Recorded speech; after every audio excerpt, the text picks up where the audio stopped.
Yo, welcome back to another video. It's your boy Corey the Man. We back in here. Um, yeah. I said I was gonna be back at 6. It's 6 o'clock on the dot. Crazy how I planned that. I didn't even plan that, I just started. Remember when Marvel spotted this moment in the Doctor Strange in the Multiverse of Madness trailer? We should tell him the truth. Or this moment in the Spider-Man No Way Home trailer? And it's a Photoshop. That would have been cool to experience for the first time in the cinema. I hate trailers. They spoil way too much. For this reason, I don't watch them. In fact, I try to go into movies knowing as little as possible so I can enjoy it for what it is. Right. But this does make it really awkward when I'm the only person who's excited when Abomination shows up, or when a character says something funny and I'm the only person in the cinema laughing because everyone else has already laughed at the joke when they saw it in the trailer. But what's worse than all of that is when a trailer decides to use a clip that spoils something big in the movie. So this is every time Marvel trailers spoiled the movie. In the first X-Men trailer, they show that Senator Kelly is anti-mutant. Then, a couple of seconds later, show that he himself is a mutant. Now, it didn't reveal how he got abilities, but it still gives away that character reveal.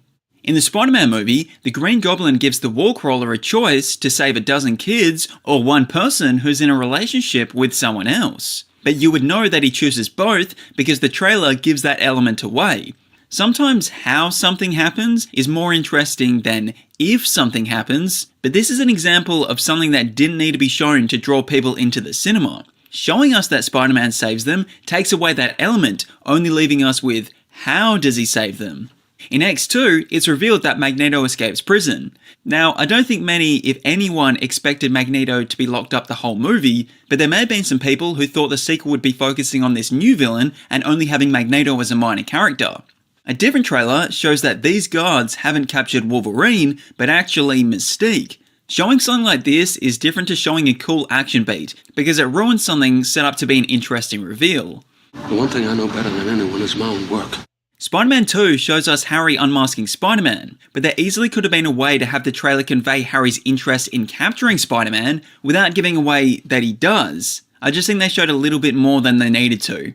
At the end of X2, Jean Grey died. At the start of the X-Men The Last Stand trailer, she's alive. Yes, you see a phoenix in the water, but that means nothing if you're someone who doesn't read the comics or have seen the animated series. So when you see her alive in The Last Stand trailer, you'd be like, wait, what? It also just comes out of nowhere. You can always tease these moments without spoiling them. For example, having a character say, Jean Grey may still be alive. That would intrigue audiences. You could easily make a trailer based on X-Men The Last Stand without revealing Jean's involvement, just focusing on the cure aspect and mutant v mutant battle.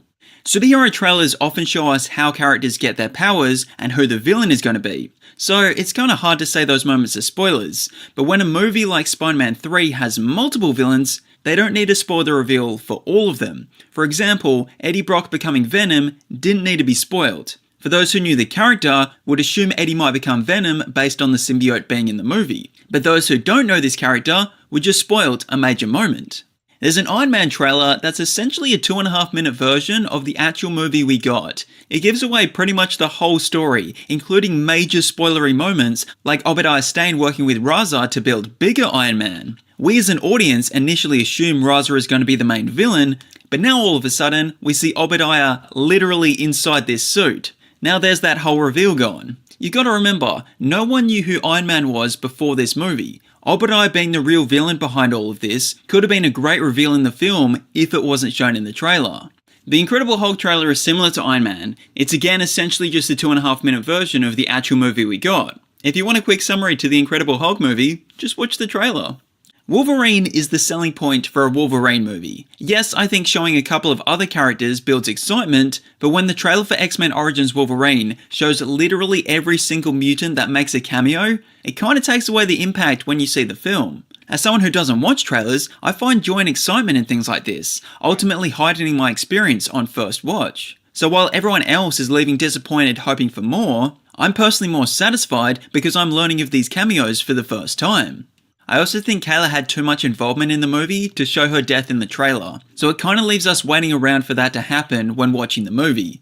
I know it's a motivation factor for Logan to become Wolverine, but trailers misdirect people all the time to avoid spoilers, so this is something that could have easily been hidden.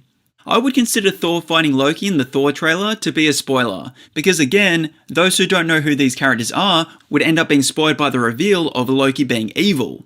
Now, you may say that every other trailer has given away who the villain is, but for the Thor trailers, they showed the Destroyer and Frost Giants, so the movie could have been marketed around them being the main baddies, saving the Loki reveal for the film.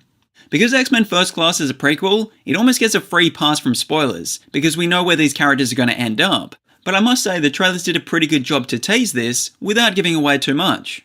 I've always wondered, what was the point of showing this moment in the Avengers trailer? Are you seriously telling me they couldn't put together a trailer that would entice people to see an Avengers movie without spoiling the moment that Hulk saves Iron Man? They could have still shown Tony being hit by the Chitauri because that built suspense, but they should have cut the catch out.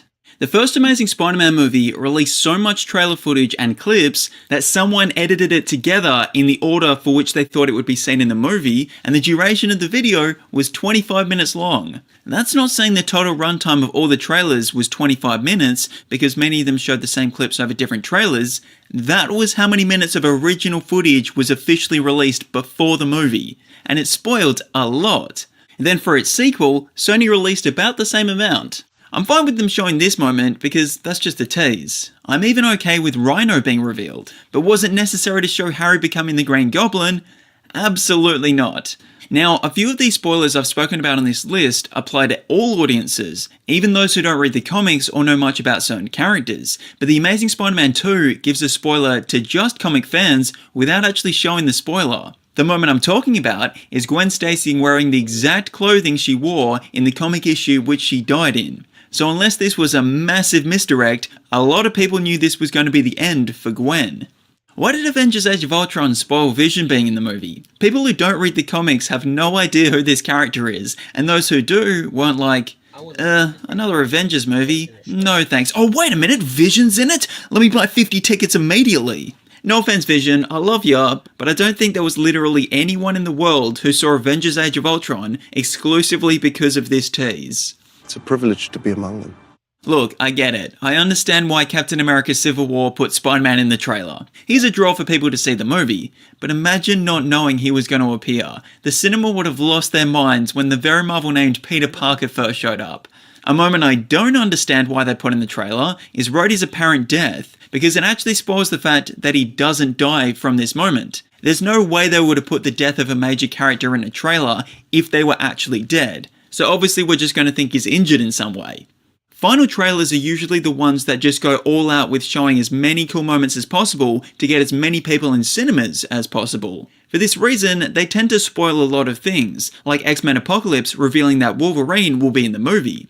Now again, I do understand things like this because there are a lot more moviegoers who don't know all the ins and outs about what's going on in entertainment news. For some people, the first time they're made aware of a movie is when they come across a trailer. So while I still consider putting Wolverine in the trailer to be a spoiler, it is a draw for many people, and I do understand why they decided to put him in. Guardians of the Galaxy Volleyball 2 shows us who the team is, which gives away that Nebula decides to fight alongside them. I think showing us that Ned learns of Peter's secret identity in the Spider-Man Homecoming trailer is revealing a little too much, because it's not like they do much more with it in the trailer, for example showing the pair working together in some way, so it was just used as a shock moment. They also show Iron Man saving the day on the ship, so instead of being in theaters thinking, how is Spider-Man going to get out of this mess? Our minds are thinking, I wonder when Iron Man will show up to get them out of this mess. Hi, Spider-Man. Imagine if we didn't know Hulk was going to be in Thor Ragnarok. That would have been an insane reveal. But once again, I understand why they put it in the trailer. The Captain Marvel trailer tried to imply that the Skrulls were the baddies and the Krees were the goodies. But then they show us a shot of Carol Danvers with the other Kree soldiers, one of them being Korath from Guardians of the Galaxy, therefore giving away that the Krees are not the goodies we are led to believe. Who? The Dark Phoenix trailer doesn't explicitly show that Mystique dies, but the trailer does show us a funeral scene and multiple moments where all the X-Men are together, but she's the only one not there. So I would consider this a spoiler. The first trailer for Spider-Man Far From Home was released before Avengers Endgame, which you may think spoils the fact that he's resurrected. However, there's nothing in the trailer that suggests it takes place after Endgame. For all we know, it was set before. but I think everyone was expecting the heroes to be brought back in Endgame anyway. So that movie is more of the example of enjoying the film based on how are they going to be brought back, rather than are they going to be brought back. As Shang-Chi is a lesser-known character, even to comic readers, I understand why they put Abomination in the trailer, because they wanted to entice people to watch the film. But as someone who didn't know he would be appearing, this moment was one of the biggest surprises I've ever seen watching a Marvel film, so I wish more people could have experienced my shock and excitement. The Brazilian trailer for Spider-Man No Way Home had the Lizard's head whipped back for no reason. Personally, I think this was 100% intentional to get more people to see it without officially confirming Tobey and Andrew were actually in it. I don't think you can make a mistake that obvious knowing how well people dissect trailers. Plus, they'd already used a version of this shot where his head doesn't whip back in other trailers, so this was a completely deliberate marketing campaign. If I haven't made it clear already, I've only really been speaking about spoilery moments that I think absolutely didn't need to be added at all. My whole thing with trailers is, if you're going to spoil something, at least make it a moment that entices people to watch the movie. If it doesn't need to be shown, that's when it disappoints me. That being said, Adrian Toomes being in Morbius is probably something that needed to be spoiled, as Morbius is an extremely unheard of IP. You and I should stay in touch. Having the Doctor Strange in the Multiverse of Madness trailers showing Professor X, Maria Rambeau, and Captain Marvel is a major spoiler when you consider a couple of factors. One, they're not in the movie that much, and two, it makes people think there's going to be way more multiversal characters than what there actually was. I think this is part of the reason people left disappointed, because almost all the multiverse secrets were revealed in the trailer. I also wish they didn't show Zombie Steven or imply that Wanda might be evil. I would have just preferred if they focused on us thinking the main baddie was alternate universe Strange. Things just got out of hand. Apparently Daphne Keane wanted to attend the Deadpool and Wolverine premiere, so Marvel decided to release a trailer with X-23 in it to provide a reason why she was on the red carpet. But that could have totally not been spoiled, and just said that she was there to see the movie and lied about not being in it. If Andrew Garfield can lie for months about his involvement in Spider-Man No Way Home, Daphne Keane can lie for 5 minutes. At the end of the day, I understand why trailers give away some of the coolest action moments or funniest lines. They're trying to entice as many people to watch the movie as possible. Trailers aren't made for people who are already going to see the movie or watch the show. They're made for general audiences who are casual viewers or those on the fence about seeing it, which is why big moments are spoilt. Having said this, there are definitely times where they show way too much, which I think negatively affects a movie. If people have seen all the best stuff in the trailer, they may leave the film feeling underwhelmed when there's nothing really new to experience, leading to disappointing reviews.